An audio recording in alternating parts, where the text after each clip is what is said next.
Subscribe to our channel and press the bell icon so that you never miss any video lesson from RAU'S IAS Study Circle. Hello and welcome to Daily News Simplified, an answer to what, why and how of newspaper reading from your UPSC perspective. Today, let us discuss the important news which has appeared in the New Delhi edition of the Hindu newspaper dated 11th August 2020. The news to be discussed has been displayed on your screen and timestamping for the same has been provided in your description box below. So on this note, let's start our today's discussion from our examination perspective. Now the first news to be discussed appears on page number 1. It says, new undersea cable to boost net speed in Andaman. The news highlights that the government has laid down 2300 km long submarine optical fiber cable project. So this particular news becomes important with respect to overall development which is taking place in Andaman and Nicobar Islands. So here I have highlighted some of the important aspects with respect to this particular news. So let us understand this particular news in a very comprehensive manner with respect to the development of the island and also the fact that how these developments will help India. So in this regard, let us go through the important aspect which has been highlighted in this particular news. So it says that this optical fiber cable network will connect Andamans and Nicobar Island with mainland India. And this will provide a high-speed internet connectivity, that is 4G services, to the people living in Andaman and Nicobar Islands. And this will help in enhancing the national security, especially with respect to linked border areas and island states. Further, it says that this will act as an important center for trade and strategic cooperation, especially with respect to the Indian Ocean region. Further, the news highlights that the islands have important role to play in India's Act East policy, and this aspect has been highlighted by the Prime Minister of India. So in this regard, this development becomes important also from the perspective of international relations. Further, in this regard, the Prime Minister has said that there are certain important projects which are underway in the island, namely in the Swaraj Island, Dweep Island, Shahid Dweep Island as well as in the Long Island. So from your examination perspective, you need to know about the location of these important islands. So as you can see in this map, these two are the Swaraj Dweep as well as Shahid Dweep Island. Whereas the point highlighted here is the RAU'S Island, which has been renamed as Netaji Subhash Chandra Bose Island. And the 10-degree channel separates the Andaman Islands from the Nicobar Islands.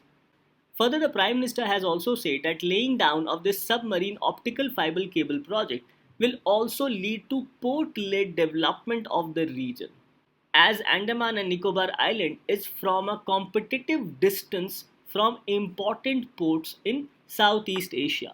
So in this regard, from your examination perspective, you should know about the major ports in Southeast Asia. Now this particular slide presents some of the important ports of Southeast Asia.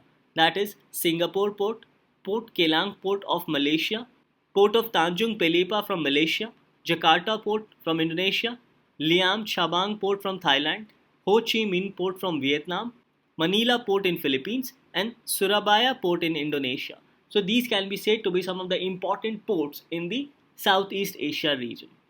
And as you can see in this map, this forms the cluster where the Prime Minister of India focuses on port-led development, especially along the Andamans and Nicobar Island. Now this particular extract of news has been taken from Economic Times. It highlights about a new bridge which is a part of East-West Economic Corridor between Thailand and Myanmar. Now here as you can see in this map, this is the location of Thailand and this is the location of Myanmar. And both these countries are in close proximity to India. So in this regard, this news says that this East-West Economic Corridor between Thailand and Myanmar will give Cambodia, Laos, Myanmar, Thailand and Vietnam access to vast Indian market, and it will also help to reduce heavy reliance on China. The news further says that the second Thai-Myanmar friendship bridge across Moi River, which connects Mayawadi, a city in Myanmar's eastern region, and Mae Sot district in western Thailand, has been built to provide greater connectivity between Thailand as well as Myanmar. Now in this regard, this news also says that the East-West Corridor is a project to build a large economic block along a 1700 km land route from Vietnam to Myanmar via Laos and Thailand, and from there Southeast Asian states can gain access to India over the Bay of Bengal. So, in this aspect, this development becomes very important with respect to India's Act East policy.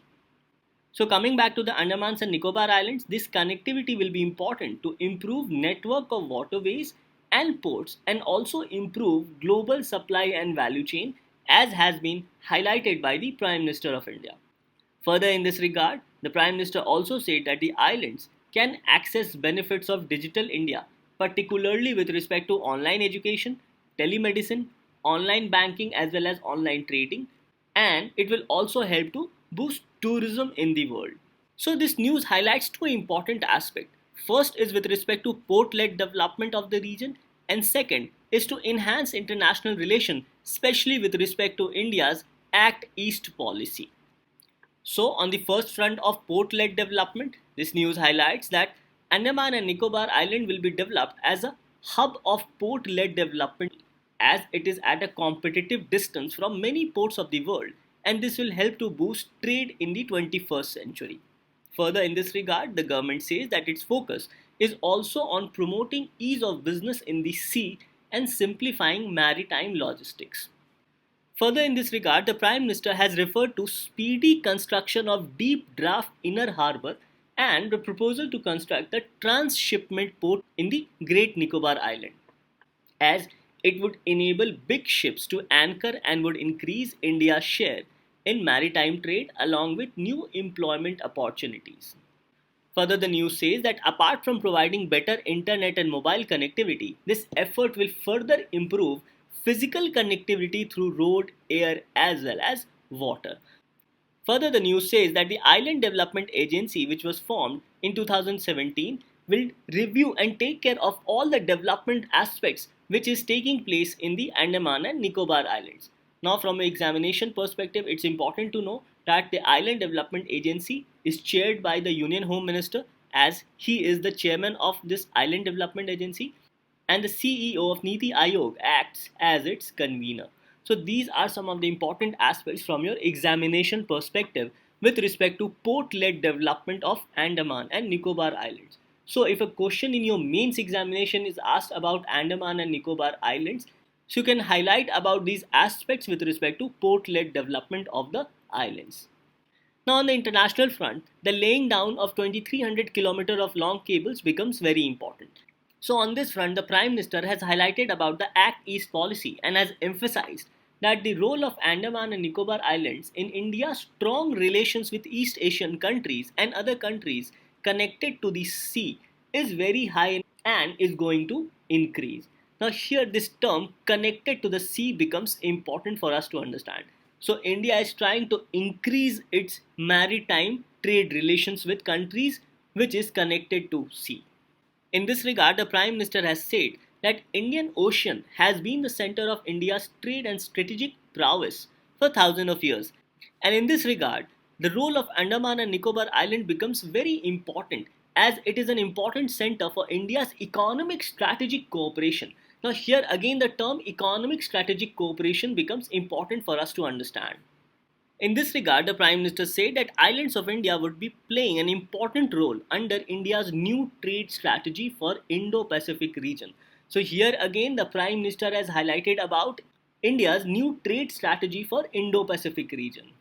And linking both economic strategic cooperation and India's new trade strategy for Indo-Pacific, the Prime Minister has highlighted about India's blue economy. It says that the blue economy like fisheries, aquaculture and seaweed farming will accelerate in the islands. And modern infrastructure is being developed in Andaman and Nicobar so as to propel blue economy in the island. Further, the Prime Minister also highlighted that these efforts of the government will give Andaman and Nicobar not only new facilities but also a prominent place on the world tourist map. So clearly India wants to use the benefits accruing from Andaman and Nicobar Island with respect to India's new trade strategy in the Indo-Pacific, India's Act East policy, as well as enhancing India's economic strategic cooperation. So considering these developments taking place in Andaman and Nicobar Islands, it becomes very important for us to understand also from the perspective of international relations. That is why the significance of Andaman and Nicobar Islands will increase in coming times. So on this note, you must remember these 3 points. Now in this aspect, you must know that the Niti Aayog has published a report named Transforming the Islands Through Creativity and Innovation. And this report highlights about the holistic development of identified islands. Now this program or scheme of Niti Aayog becomes important from your both prelims as well as mains perspective. So in this regard, you must know about the basics of holistic development of identified islands. So in this regard, this report published by Niti Aayog highlights about Andaman and Nicobar Islands. It says that it's a group of picturesque islands in Bay of Bengal and are blessed with pristine sea beaches, attractive marine life, and a large extent of forest cover with rich biodiversity. Further, it highlights that in the archipelago, 14 islands in North and Middle Andaman district, 7 in South Andaman district, and 10 in Nicobar district were reported inhabited, carrying a population of around 3,80,581 persons. It also mentions about Lakshadweep, which is another archipelago of India located in the Arabian Sea.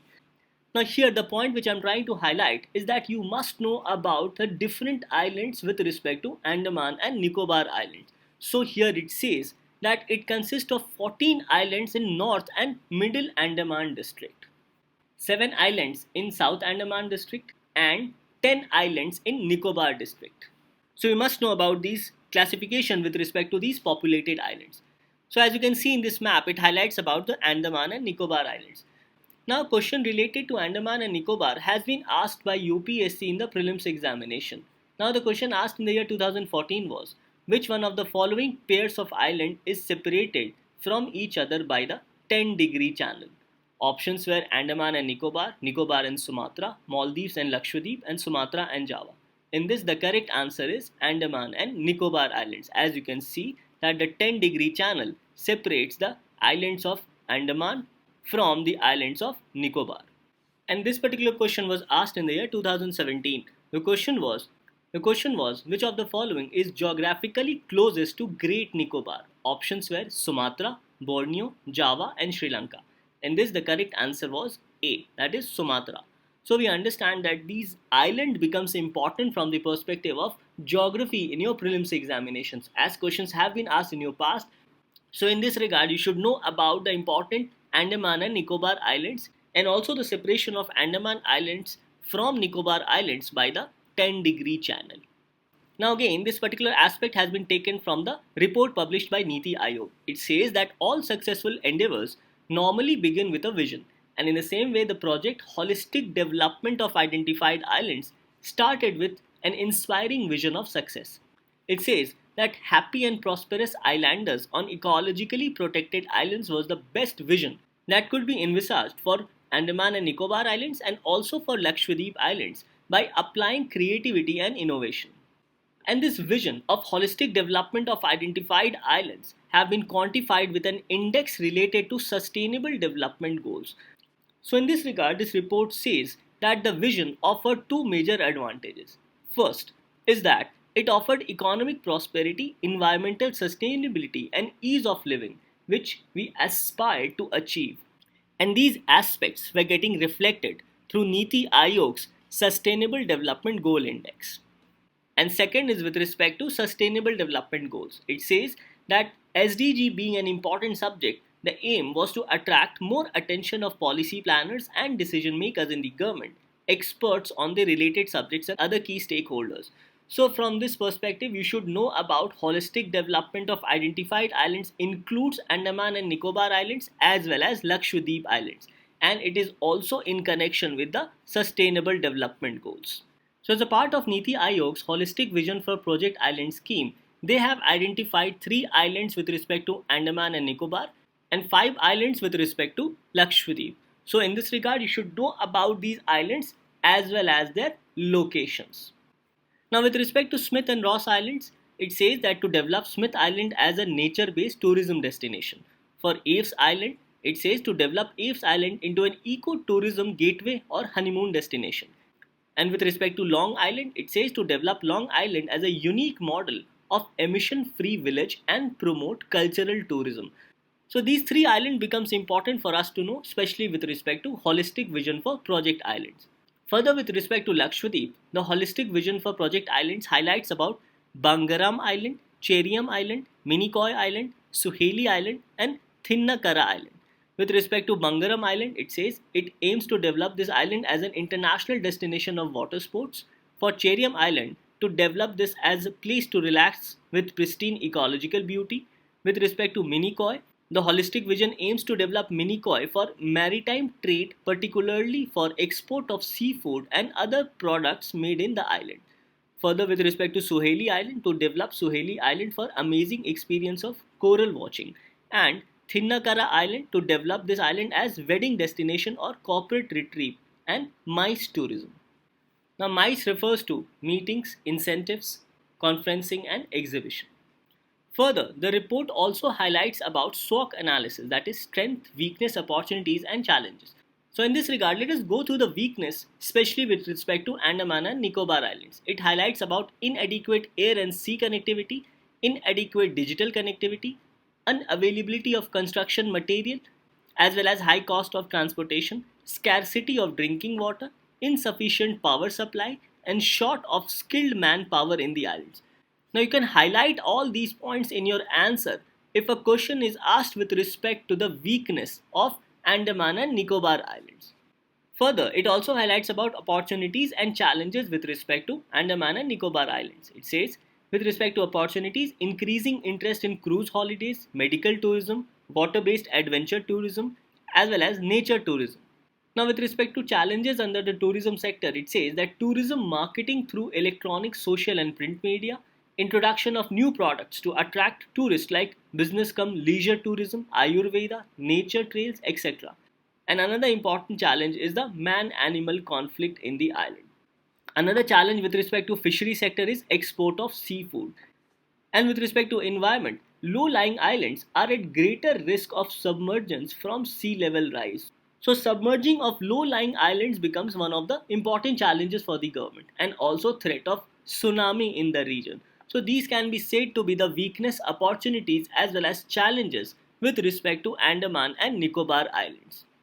So it is in all these aspects this particular news becomes important, especially with respect to the development of Andaman and Nicobar Islands.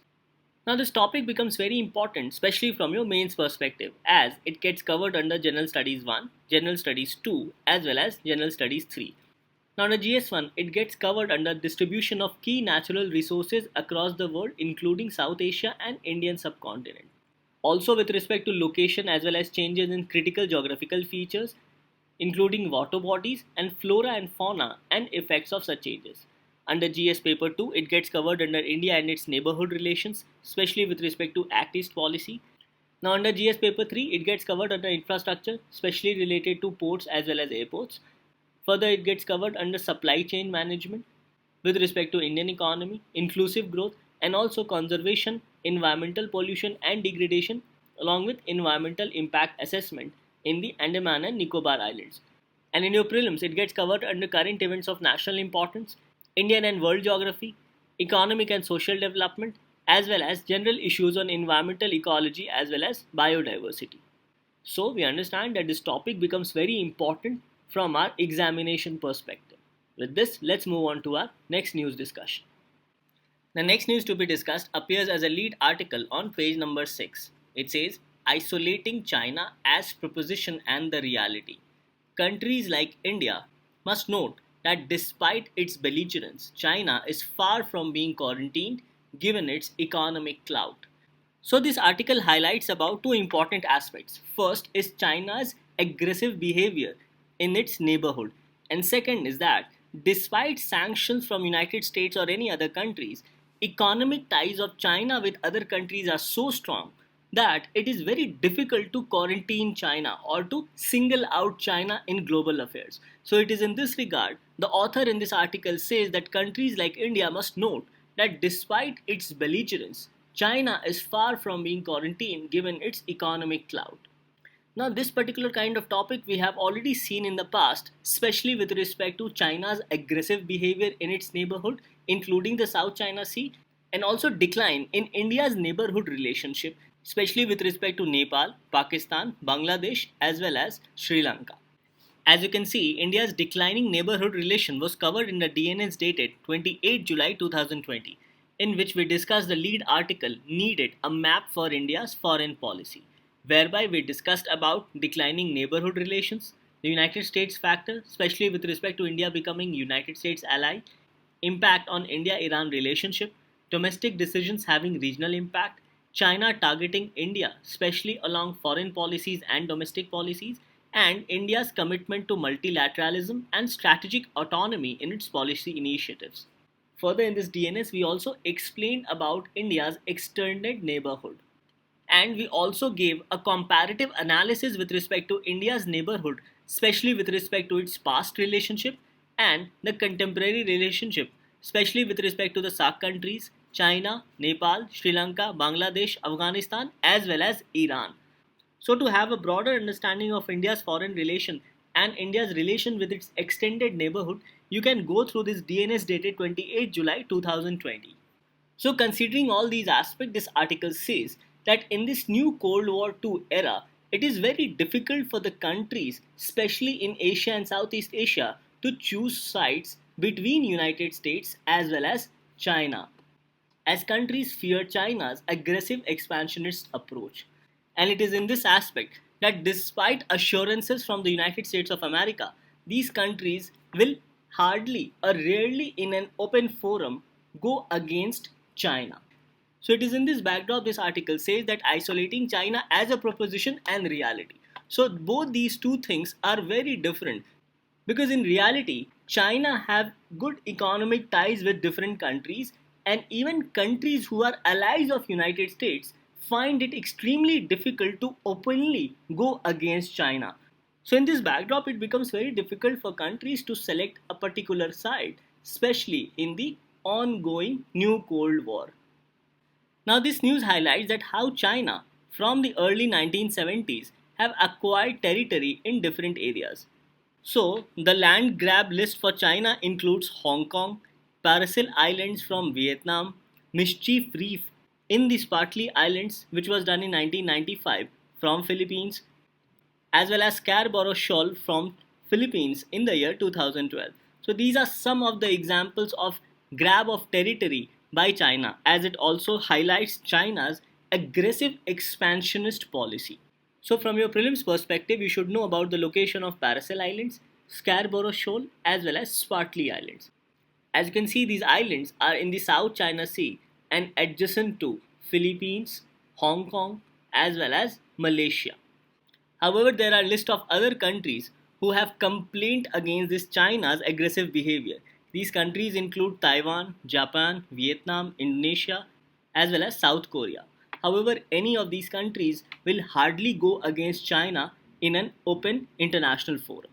So overall, this news says that the bottom line is that these countries will not openly take sides despite their participation in either ASEAN, or even if they get any help from United States of America, or despite the fact of the presence of United States aircraft carriers in the South China Sea.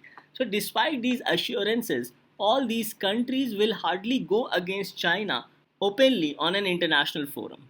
And even important allies of United States such as Australia and England have promised to pursue economic ties with China despite ideological differences.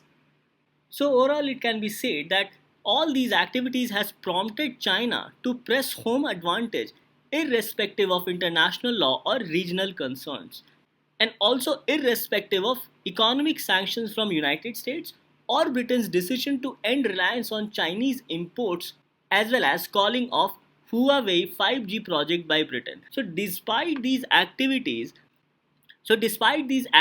China still have their home advantage and goes for aggressive expansionist policy. And in this regard, the author says that China seems very much unfazed because of its stronghold on global economy. So it is in this regard the author says that the economic ties which China has forged with different nations has so far proved more efficient than military or strategic ties of other nations. And this is why no country wants to openly go against China, as China has forged economic ties with such countries. So it is in this regard the author says that economic aspect supersedes military or strategic aspect. The author says that India should take note of this fact as well.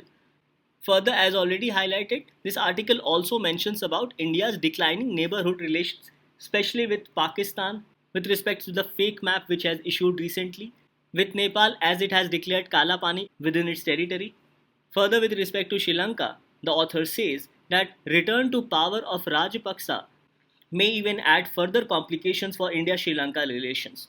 And recently, even India-Bangladesh ties have strained. So India's declining neighborhood relations give China a head start in the region to take advantage of this fact against India. So it is in this regard the article concludes by highlighting about the fact that China moves ahead, especially with respect to Trans-Himalayan multi-dimensional connectivity network. Further, the article says that Chinese foreign minister also organized a virtual meeting of foreign ministers of Nepal, Afghanistan and Pakistan, as China has proposed for a new quadrilateral among these four countries. And at this virtual meeting, the Chinese foreign minister proposed taking forward an economic corridor plan with Nepal styled as the Trans-Himalayan multi-dimensional connectivity network, and also plans to expand the China-Pakistan economic corridor to Afghanistan. So this can be said to be a very strategic move from China to corner India, especially with respect to its neighboring countries such as Nepal, Afghanistan and Pakistan. Further, the author says that China has also made headway in Iran to an extent again at India's expense, as Iran and China are reported to be pursuing an economic and security partnership which would involve massive Chinese investment in energy as well as other sectors including telecommunication in exchange for China receiving regular supplies of Iranian oil for the next 25 years. So this again becomes a major drawback for India. Further, it says that China has positioned itself to circumvent India's monopoly over the Chabahar port, as for India, Chabahar port was the road towards Central Asia. And this has been done by providing sufficient aid package for the Chabahar Afghanistan rail link. And this overall undercut India's offer of aid and assistance for the rail project. So, overall, the author concludes by saying that geobalancing is not happening to China's disadvantage and it is very much happening to China's advantage because of the strong economic ties which China maintains with different countries. The author says that this lesson must be well understood when countries like India plan their future strategy, that is, not to discount China's economic might. So in your mains, this topic gets covered under GS paper 2, especially with respect to international relations, and in your prelims examination, this topic gets covered under current events of international importance as well as world geography with respect to locations of Sparsely and Paracel Islands. With this, let's move on to our next news discussion. The next news to be discussed appears on page number 6 as an article. Now this article says the main bricks to use in India's steel frame, compassion and honesty are what must guide successful entrants into the still fiercely competitive civil services examination.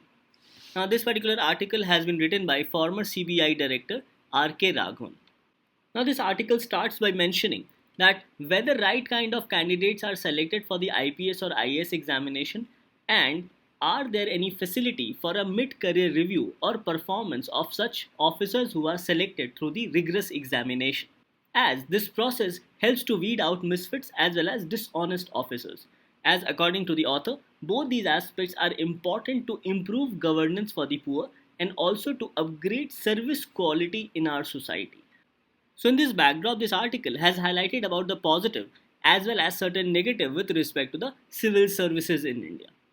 So this topic primarily becomes important from your mains perspective as it gets covered under GS paper 2 as well as GS paper 4.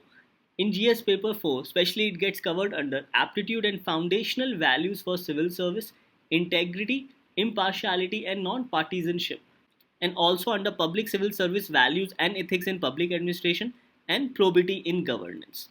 Whereas in GS paper 2, it gets covered under important aspects of governance and role of civil services in a democracy. So in this regard, this article becomes very important primarily from our mains perspective. So with respect to the positives about the examination conducted by UPSC, With respect to the process, the author says that the examination is still very strenuous, clinical, and objective. Regarding the organization, that is UPSC, the author highlights that still UPSC is considered as one of the most honest organization in India, and its results are highly credible, unlike some of the state public service commissions. Further, regarding evaluation, the author highlights that evaluating intelligence and integrity of a vast population in India is an extremely difficult task. And it becomes difficult because many attributes goes into the fabric of credible and performing civil services, and also because of the fact that India is a large country having a diverse population, and the one size fit all formula at times seems difficult to achieve. So, in this regard, the author says that despite the fact that evaluating intelligence and integrity for civil services is a difficult task, yet UPSC has done a credible job at this front as well. And with respect to popularity of this examination conducted by UPSC for civil services including IAS and IPS is still one of the most popular examination in India and attracts one of the most talented students in India, as lakhs of students appear for the prelims examination. However, the author also highlights the fact that only few hundreds qualify for the coveted civil services examination. So, in this regard, we can say that the examination as well as the evaluation is strenuous, clinical, as well as objective to its target. Now, the services offered through the examination is very popular among the societies in India, as it offers good salary, perks, and also social status. So, all these aspects can be said to be the positive with respect to selecting the steel frame of the country. However, the author in this article has also highlighted about two major charges which are generally leveled against IAS and IPS officers. These two charges are first with respect to glaring insensitivity towards poor citizens of the country and rising greed among a segment of civil servants in India. So both these charges does a lot of damage to the image of prestigious civil services in India. And in this regard, the author has provided for certain special concerns regarding the Indian Police Service. So let's go through these charges in certain detail. So, with respect to glaring insensitivity towards the poor, the author says that most of the senior bureaucrats, especially the district magistrates, are inaccessible for the general public. And this inaccessibility of the district magistrate as well as superintendent of police in a district shows the administration in a bad light, and also it makes people believe that these bureaucrats are only for the rich and do not cater to the poor section of the society. However, it can also be a fact that both the district magistrate and SP in a district are very much busy with respect to their workload. But this reality does not convince the citizens who feels squarely aggrieved to the fact that only the rich and not the poor can get things done in post-independent India. So inaccessibility of these bureaucrats becomes one of the major concern in various districts. And this inaccessibility shows the civil servants, especially the higher bureaucracy, in bad light. The next charge leveled by the author is with respect to corruption among civil servants and also among civil servants at lower levels. In this regard, the author says that the unfortunate situation is exacerbated by the fact that officials at lower levels of the bureaucracy are either insensitive or demand illegal gratification to provide a service. So, overall, service delivery has become corruption driven. Further, the news says that despite several reforms brought about by the central government, the common belief is that very few things get done at bottom of the pyramid of government without greasing somebody's palms. So, the lower levels of bureaucracy are very much corrupt. So, bribing a civil servant, especially in the lower level, has become one of a daily routine in India. And in this regard, the author says that nothing can be more damaging on the state of our civil services than a corrupt bureaucracy. So in this regard, these two charges becomes important to understand. One is with respect to insensitivity towards the poor, and second is with respect to growing corruption among a segment of civil servants. Further, the author highlights about the special concerns regarding the police. In this, the author says that conditions in police stations are very much concerning, as there are more than 15,000 of police in the country. And in this regard also, number of policemen have a very bad record of ill-treating the poor. And as a result, police station has become an institution that is shunned by law-abiding citizens. So the fact is that no one wants to visit an Indian police station unless it is very much required, as police officers in police station are considered to be corrupt and also insensitive towards the poor citizens. So in this regard, there is a need for certain kind of a guidance from the senior police officers to the new entrants in police service. So what diminishes the image of Indian police is the unethical practices conducted by the police officers. So it is here where the guidance provided by senior police officers becomes important, especially to the new entrants. And this becomes important to mold their character for their ethical conduct in the police service. Thus, this topic becomes important primarily from the perspective of Indian bureaucracy, and it gets covered under GS paper 2 as well as GS paper 4. Now, the next article to be discussed appears on page number 7. It says, Making up for shortfalls in GST collection. The GST Compensation to States Act assumes a 14% growth target for states, which is unrealistic. Now, this topic gets covered under GS paper 3, especially with respect to Indian economy, and in your prelims under Indian economy. So, this particular news says that Centre had earlier paid rupees 13,000 crores to states as GST compensation for the month of March 2020. However, the GST compensation for the month of April and July 2020 are yet to be paid by the Centre to the states. So in this regard, you need to know about the GST compensation as well as why Centre pays GST compensation to states. Now here you need to understand that the GST compensation which the Centre needed to pay to the states was around rupees 1.6 lakh crores. However, the Centre could only be able to collect rupees 90,000 crore. So this gap of around 60,000 crore roughly was met majorly by the Centre by withdrawing money from the compensation fund, which had remained unutilized for the first 2 years. So in this regard, we need to know about GST compensation, which the Centre pays to the states. Now the news pertaining to GST compensation appeared as an editorial on 15 June 2020, where I had discussed in detail about GST compensation cess. So in this regard, first of all, revise this aspect of GST compensation cess with the Centre pays to states from this DNS dated 15 June 2020, and then we shall try to go through the recommendation provided by the author in this article. Now this editorial highlights that because of the COVID-19 impact, the central government has not been able to provide the states the GST compensation cess. So because of lack of economic activity, GST collections by the central government has declined, and because of this, the central government is not able to pay the states their GST compensation cess. So in this regard, in the first week of June, the central government has paid the pending dues of states worth rupees 36,000 crore. And this pending dues worth rupees 36,000 crore was for the period of November 2019 to February 2020. However, the central government has not paid the GST cess for the months of March as well as April. So in this regard, the GST Council is discussing various ways so that they can clear the dues of the state governments with respect to GST compensation cess. And one of the mechanisms being discussed by the GST Council is to borrow money from the market. However, this particular decision as of now has been postponed for the July 2020 meeting of the GST Council. Now the first question which arises is that why does the central government needs to pay GST compensation cess to the states? The simple answer is that it has been provided under GST Act. Let us understand why. So it says that introduction of GST in India was a major indirect tax reform, and this was aimed at simplifying and rationalizing the indirect tax regime in the country.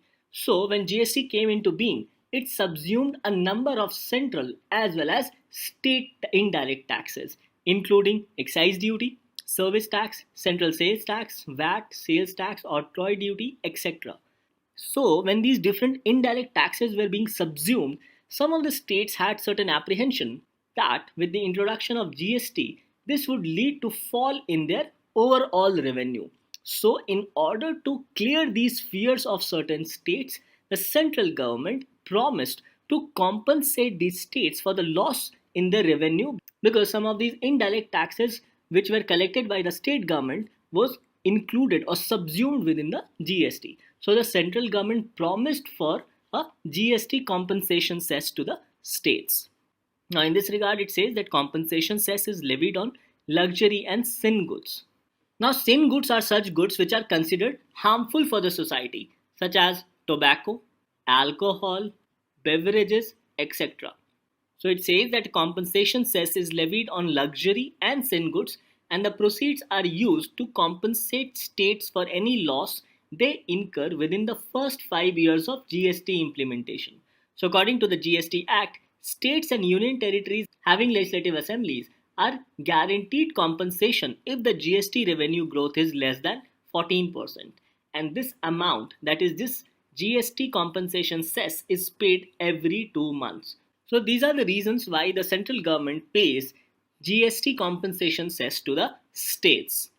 Now, another aspect to be understood here is that states' compensation cess has increased from earlier rupees 6,600 crore per month, which was for the year 2018-19, to the present of rupees 17,000 crore per month for April-October period.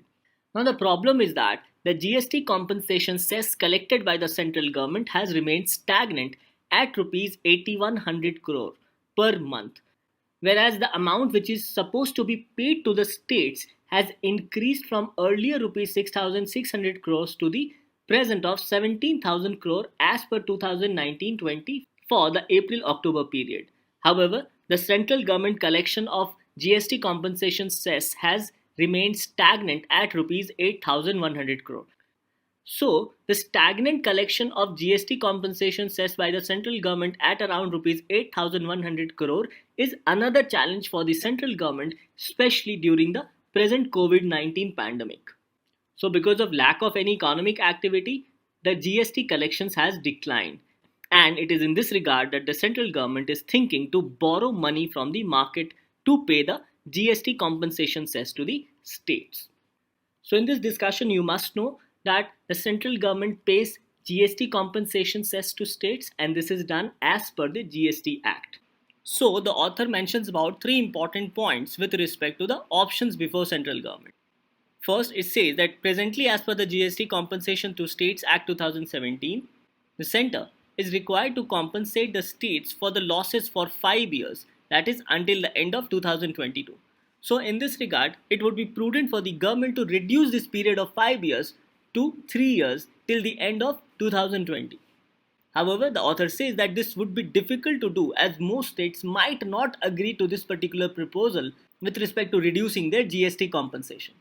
Further, the author says that the central government could fund this shortfall from its own revenue. However, the revenue of the central government is also declining. And in the COVID-19 pandemic, it has also led to decline in tax collection accompanied by higher expenditure obligation. So considering these situations, it may be quite difficult for the central government to use its own funds to compensate the states. And the third option provided by the author is to borrow money from the market so that center can compensate the states. And later on, this money could be repaid by extending the tenure of compensation cess beyond the mandated 5 years. Now, the author has also mentioned about 14% revenue, and the author says that the 14% revenue may be too much. Now, let us understand this through an example. So, for example, if the government of UP had collected rupees 100 in 2018, then its revenue should increase to 114 in the year 2019. However, if the UP government still ends up collecting only rupees 110, then the center would have to compensate for the loss of rupees 4 to the UP government. So this is what is meant by 14% year-on-year increase of revenue for the states. So considering this aspect, the author says that the 14% revenue may be a bit too much. Now it's a given fact that decline in GDP also impacts GST collections. So accordingly, the author says that the revenue target of 14% seems unrealistic and inflexible, and hence should never have been fixed in the first place. Further, the author says that we have seen during the present crisis of COVID-19 that whenever there is decline in GDP growth rate, the GST tax revenue also takes a hit, and hence it ends up putting extra burden on the center. So we need to link the revenue target to the nominal GDP growth rate at current market prices, as doing so would make the payment of compensation to the states much more pragmatic as well as flexible. So as a way forward, the author says that the center has to renegotiate with states and link the revenue target with nominal GDP growth, as suitable changes have to be introduced in the GST compensation to States Act 2017 by introducing the bill in the next session of the Parliament. So these are the recommendations of the author with respect to GST compensation cess. And this topic becomes important both from your prelims as well as from your mains perspective under Indian economy. Now after our discussion, this becomes your practice question for the day. The question is, Trans-Himalayan multi-dimensional connectivity network can be associated with which of the following countries? Options are A. Philippines, B. Russia, C. Nepal, and D. Mongolia. Now coming to the answer of yesterday, the question was, consider the following statements. Formation of Quad, Quadrilateral Security Dialogue, took place in the aftermath of rise of China and after global financial meltdown of 2008. Note this statement is incorrect as it was proposed by the Prime Minister of Japan Shinzo Abe in 2007. Second, Quad Group has an agreement of supporting a member nation with military help in case it is at war with an aggressive power. No, this is incorrect as there is no such agreement. So here the correct answer is D, that is none of the above. So with this we come to an end to today's discussion. Thank you.